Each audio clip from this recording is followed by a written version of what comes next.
तो पहले जो मान के चलते थे कि हम TSGD सब का तो लेवल LDC सब एक जैसा है, तो अब उनको अलर्ट मोड में आ जाने की ज़रूरत है।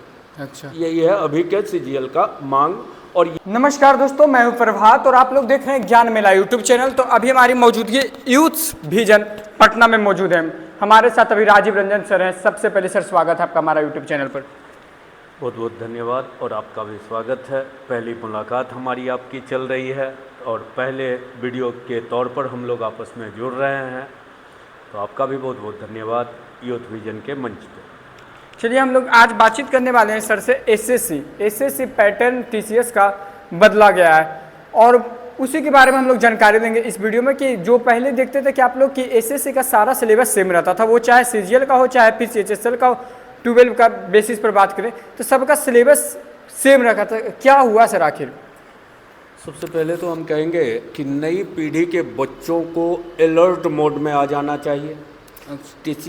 SSC चेयरमैन ने पहली लंबे समय के बाद खुले मंच पे आके नोटिस जारी करके ये इन्फॉर्म किया कि हर एग्ज़ाम का जिस लेवल का एग्ज़ाम है, क्वेश्चन का पैमाना उस लेवल का होना चाहिए। जैसे इधर से पिछले 4 सालों से चल ये रहा था कि आप ये डिसाइड नहीं कर पाते कि matric level, inter level based question और ग्रेजुएट लेवल का एग्ज़ाम सबका क्वेश्चन एक लेवल का। कहीं कहीं तो मैट्रिक लेवल वाला का लेवल ऊपर हो जाता था, ग्रेजुएट लेवल वाला का लेवल नीचे हो जाता था। तो खुला आदेश दिया गया क्वेश्चन सेटर टीम को कि आपको क्वेश्चन वो अरेंज करके डालना है कि उसमें बच्चों को देख के या अदर कोई भी देखते हैं तो उनको एक फीलिंग आए कि नहीं, ये मैट्रिक लेवल वाला दिख रहा है, ये इंटर लेवल वाला दिख रहा है और ये ग्रेजुएट लेवल वाला। तो अब जो ग्रेजुएट लेवल की तैयारी करते हैं, तो पहले जो मान के चलते थे कि हम TSGD सब का तो लेवल LDC सब एक जैसा है, तो अब उनको अलर्ट मोड में आ जाने की ज़रूरत है। अच्छा, यही है अभी के CGL का मांग और ये पैटर्न आपका इसी सेशन से लागू हो जाएगा। इसी सेशन से? हाँ, इसी सेशन से। तो अब SSC वालों को थोड़ा कमर कस के आना होगा, यही है दौर। मतलब अब सारे अलग अलग नौकरियां का अलग अलग पैटर्न रहेगा सारा का। हाँ, लेवल वाइज ऐसे भी होना भी चाहिए। ये देर से लिया गया दुरुस्त फैसला है। हाँ, सही है। काफ़ी देर से, क्योंकि फिर आप मैट्रिक लेवल क्यों ले रहे हैं, इंटर लेवल अलग क्यों ले रहे हैं, फिर ग्रेजुएट ग्रेजुएट लेवल क्यों ले रहे हैं अलग? जब तक फीलिंग नहीं आए तो फिर ग्रेजुएट लेवल का क्या महत्व रह जाता है? तो सब एक तराजू पे तौला जाने वाला काम नहीं होना चाहिए। देर से लिया गया दुरुस्त कदम है मेरे हिसाब से। अच्छा सर, सही बातचीत करेंगे इस वीडियो में SSC CGL को लेकर। सर के यहाँ से सैकड़ों बच्चे हर साल CGL का रैंक CGL निकालते हैं। तो सर से इस वीडियो में बातचीत करेंगे और आप लोगों के लिए एक बेहद इंपॉर्टेंट और खास वीडियो होने वाला रहेगा कि बच्चे CGL कैसे क्रैक करें, कैसे मैथ्स में नंबर गेन करें। सर ही सब कुछ बताएंगे। सर तो सर कैसे, एक चाहत होता है कि चलो हम भी एक इंस्पेक्टर बनते हैं, मेरे कंधा पर भी 3 स्टार होना चाहिए, तो इसके लिए कहाँ से बिगिनर कैसे स्टार्ट करें सर ग्रेजुएट? जी हाँ, सबसे पहले तो हम ये कहेंगे कि जब भी कोई सपना हो तो एक तो टारगेट बड़ा होना चाहिए पहले से। और अभी के डेट में मेरे हिसाब से जनरल कंपटीशन में जो बच्चे कॉन्शसली लगे हुए हैं, आसानी से फाइट कर रहे हैं। अब आसानी से फाइट क्यों कर रहे हैं? तो महत्वपूर्ण पार्ट ये है कि सबसे पहले पटना वो बच्चे आते हैं जिन बच्चों के पास क्षमता होती है, जिसके गार्जियन को लगता है कि ये बच्चा मेरा रेस का घोड़ा साबित होगा, वही बच्चे आते हैं। वो बच्चे तो बिल्कुल नहीं आएंगे जो मैट्रिक में 3 बार फेल हैं, उनके गार्जियन तो कभी रेस कवर करेंगे नहीं। तो तय हर टैलेंटेड बच्चा आ रहा है, लेकिन डिसीजन सही ना ले पाने के वजह से ढेरों बच्चे बेरोजगार होके जा रहे हैं। जिसकी क्षमता थी कि कल प्रिवेंटिव ऑफिसर बने, एग्जामिनर बने, AAO बने, सेंट्रल एक्साइज इंस्पेक्टर बने, इनकम टैक्स ऑफिसर बने, और वो बच्चे अभी तक टहल रहे होते हैं, रोड पे टहल रहे हैं। उसके पीछे का सबसे बड़ा रीजन एक ही है, एक प्लानिंग, एक रणनीति कि हम किस चीज़ की तैयारी कर रहे हैं। और अभी के डेट में हम बराबर क्लास में एक लाइन कहते रहते हैं कि असंभव कुछ नहीं है और ना मेरी डिक्शनरी में नहीं है। तो ये ना मेरे डिक्शनरी में नहीं है। जब सब क्षमतावान बच्चा आ रहा है तो निश्चित रूप से उसमें से जो चाहेगा वो मिलेगा। प्लानिंग बेहतर होनी चाहिए। अब रही बात प्लानिंग पे, तो थोड़ी बहुत चर्चा प्लानिंग पे करते हैं। जैसे आप CGL को टारगेट करके आ रहे हैं, आपका प्लानिंग ये होना चाहिए कि 2 दरवाज़ा कम से कम खोल के आना चाहिए। एक बच्चा जो जनरल कंपटीशन का सपना लेके आया है, वो बच्चा अगर मैथ को CGL के लेवल में जाके तैयार करके छोड़ दे, पीओ का भी दरवाज़ा खुल गया, रेलवे का भी दरवाज़ा खुल गया, बिहार के हर एग्जाम का दरवाज़ा खुल गया, तो बड़े बड़े दरवाजे खुल गए, क्योंकि सबसे ऊपरी लेवल सीजीएल है। अब ऊपर मेंटेन है तो बेस मेंटेन होगा तभी होगा। अगर इंग्लिश की बच्चे तैयारी कर रहे हैं तो उनको चाहिए पीओ लेवल मेंटेन करना। पीओ मेंटेन है का मतलब एसएससी भी मेंटेन है, निचला हर फेज मेंटेन है। Reasoning maintain bank PO level से करना चाहिए, और शुरुआती दौर में जीएस को कमीशन बेस्ड पर तैयारी करना चाहिए।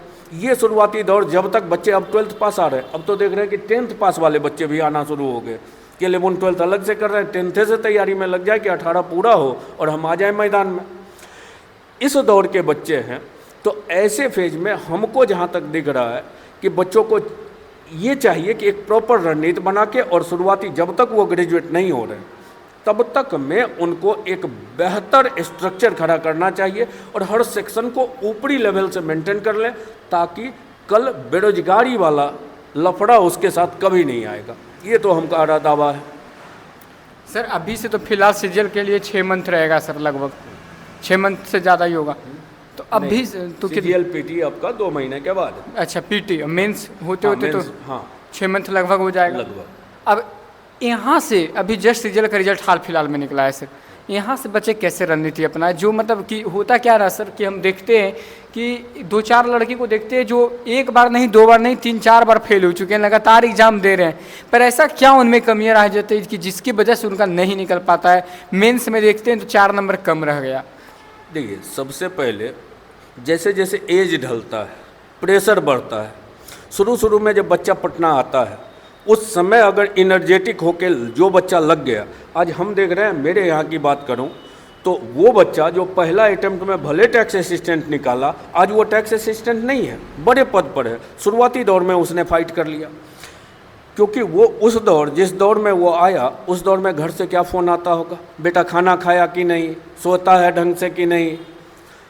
ये जब 8 महीना 10 महीना बीतता है तब दौड़ शुरू होता है, वो भी घर से नहीं, पड़ोस से शुरू होता है। बिहार का ये बना बनाया है, यो साल होगा कि नहीं, इस वाले दौर में आ जाता है। तो खाना खाया कि नहीं से तुरंत 1 साल होते होते पहुंच जाता है, इस साल भी होगा कि नहीं वाले दौर में बच्चा पहुंच रहा है।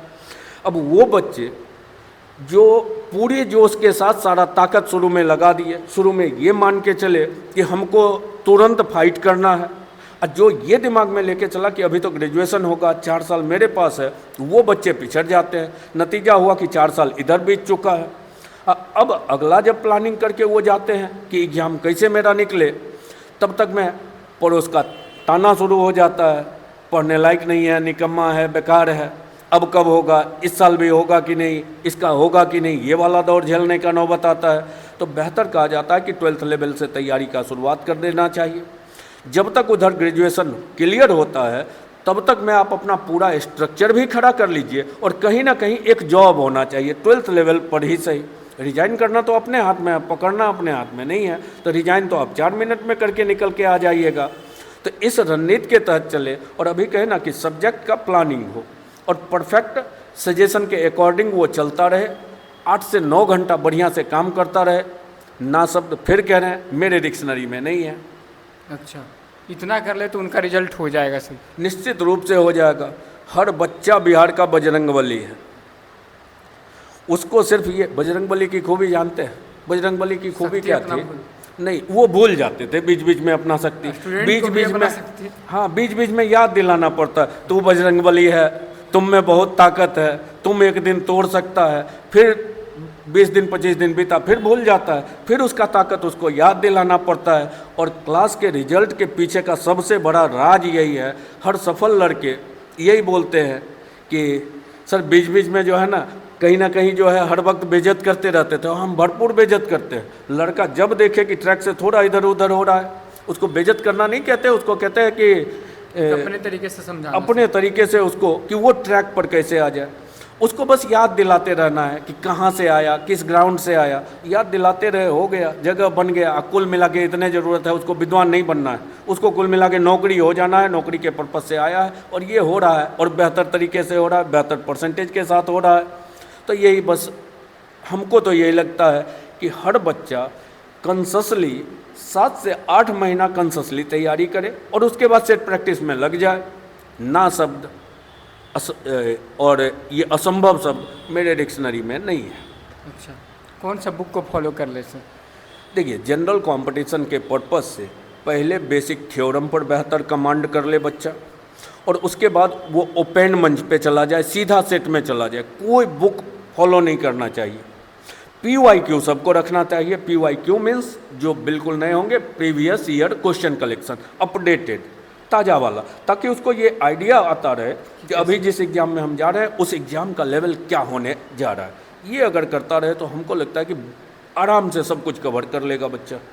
इतना का ही ज़रूरत है बच्चों को। दूसरा एक और चीज़ें हैं, बच्चे जो है ना मोबाइल से जितनी दूरी बना सकें, शॉर्ट्स, रील्स, इससे अगर दूरी बनाए। हम देख रहे हैं कि कुछ दिन में ऐसा ना हो कि जैसे नशा मुक्ति केंद्र खुला था तो वैसे हो ना हो, जो दौर देख रहे हैं कुछ बच्चों का नई पीढ़ी में, तो हो ना हो कल के डेट में जो है ना सेंटर खोलना शुरू कर जाए, कि मोबाइल देखने का लत छुड़वाएं, ये वाला सेंटर भी खोलना शुरू हो जाए। कोई भारी बात नहीं है। बिल्कुल सही बात बोल रहे हैं।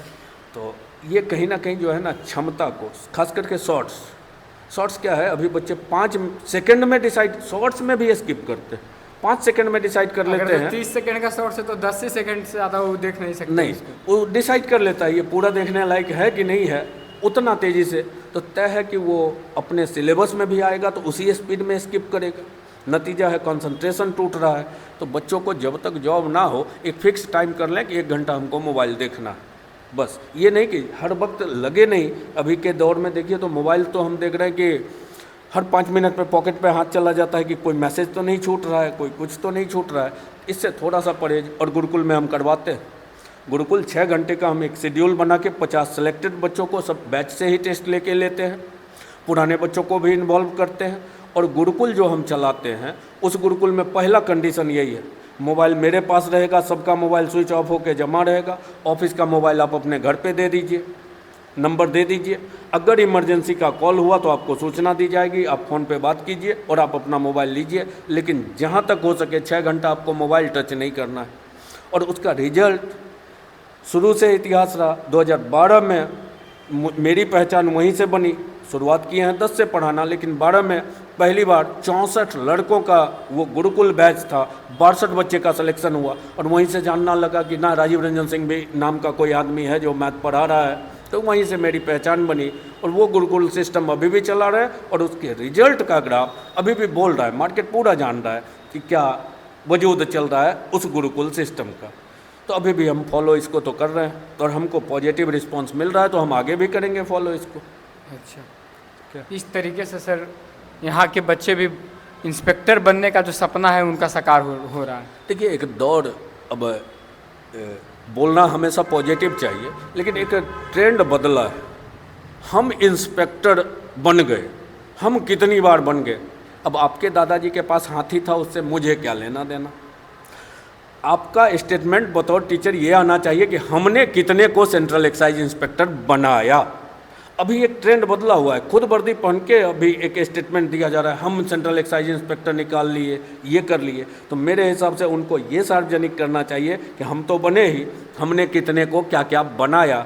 ये स्टेटमेंट अगर होता तो लड़कों के हित में बड़ा बेहतर होता। मेरा अपना व्यक्तिगत सुझाव है। अब इसको अलग अलग नज़रिए से देखने वाले अलग अलग ले सकते हैं। चलिए सर, बहुत बहुत धन्यवाद आपका। धन्यवाद आपको भी। चलिए, तो आप लोगों ने देखा होगा कि इस वीडियो में हम लोग चर्चा किए गणित विषय को लेकर और एसएससी सीजीएल को लेकर के कैसे आप लोग प्रिपरेशन करें। अगर जो वीडियो आप लोगों को अच्छा लगा होगा तो ज़रूर से ज़रूर शेयर कीजिएगा। तब तक के लिए धन्यवाद। जय हिंद।